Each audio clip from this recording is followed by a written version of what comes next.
7 chicks grew rapidly, and by the time they were 6 weeks old, it was possible to tell, by the shape of their combs and the set of their tails, which were cockerels and which pullets. As it turned out, the 3 yellow, later to be white, chicks were all males, and the remaining 4 were females. Just as well, said Abigail to the speckly chick, or I'd have to call you Pretty Peter after that parrot, and that wouldn't have sounded as nice, would it? Cheep, cheep, said Pretty Polly in reply. All of them had now graduated from peeping to cheeping, but Polly had made no other sound despite constant lessons from Abigail. Abigail had thought long and hard about what to teach her pupil first. Pretty Polly, it seemed to her, might be easy for a parrot, but very hard for a chick at the start of its education. She listened carefully to the peeps and later to the cheeps, and it occurred to her that the best phrase to start on might well be something with 1 or 2 of those eek sounds. The answer came one morning at breakfast. The children were discussing their favourite cereals. I like ordinary cornflakes best of all, said Prudence. And me, said Bob. I don't, said Abigail. I like Rice Krispies best. And me, said Bob. Snapple, crack and plop. The girls laughed. You can't like 2 things best of all, said Abigail. I can, said Bob. I like lots of things best. Sugar puffs? Yes. And Cocoa Puffs? Yes. And shredded wheat? Yes. I like them more better still. I don't, said Prudence. I'd sooner eat a Weetabix. Eat a Weetabix, thought Abigail. That's it. Those are the words to start Polly on. And so the education of the speckly chick began. You off? We spotted. Already she'd become noticeably tamer than her brothers and sisters, for whenever Abigail came to visit her, she would bring a little offering of rabbit mixture or hamster food and call, Polly, Polly, Polly. At first, Polly took no notice of the summons, but as time passed, she seemed to recognise the sound of her name and would leave her mother and the others and come running. One morning, Abigail took a whole Weetabix from her pocket and, crumbling a little bit in front of the speckly chick, said loudly and clearly, Eat a Weetabix. Polly picked up the pieces and, cocking an eye up at Abigail, said loudly and clearly, Cheep, cheep. You just wait, my girl, said Abigail. One of these days, you're going to say those words that you've just heard for the first time. Wait till you've heard them 1,000 times. It's start of summer holidays, and I haven't got to go back to school for ages. But you are starting school now, Polly. She crumbled some more of the cereal. Eat a Weetabix, she said. Animal trainers need, more than anything, infinite patience, and that Abigail had. Animals that are to be successfully trained need a certain intelligence and willingness, and these, it seemed, Polly had. By now, at 2 months of age, she had taken to following Abigail everywhere about the farm, as closely as the collie dog, Moss, followed her father. And as often, which was many, many times a day, as Abigail said the magic words, Polly would look up at her, head on one side, and give her such a considering stare that Abigail felt sure the puller understood what was wanted of her. Now, she always answered when spoken to, no longer with a cheep, but with something halfway between that and a grown-up cluck. Chick, sounded like chick, chick, chick.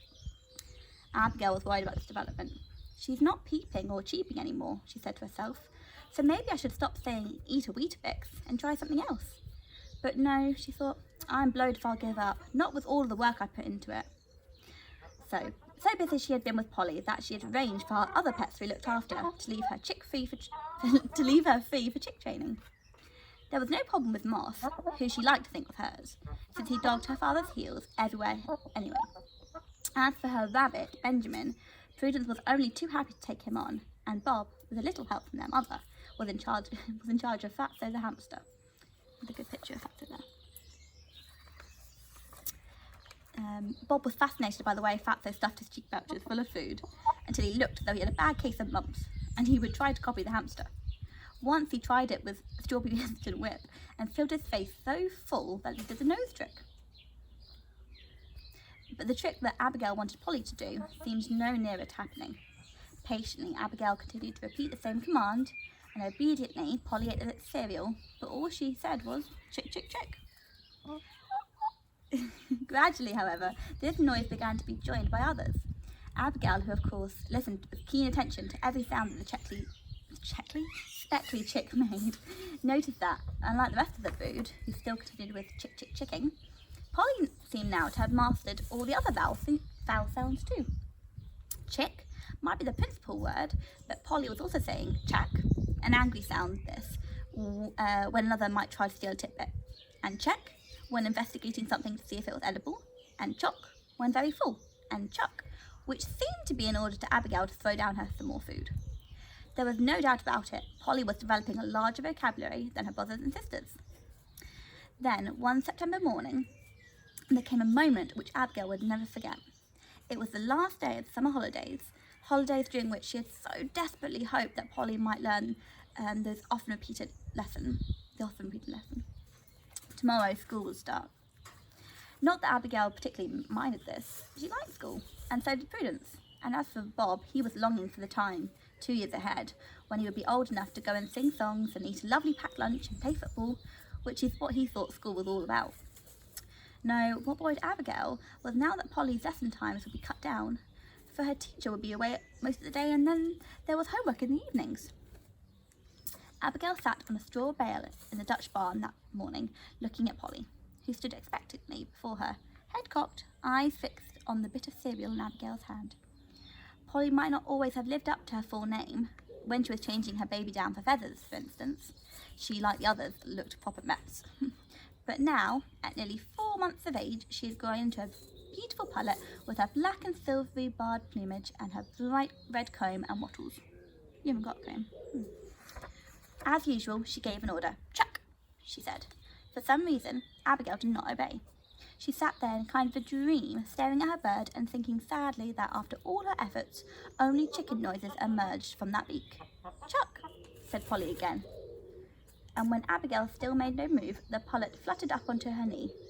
Then, as clearly as could be, "Eat a Weetabix," said pretty Polly.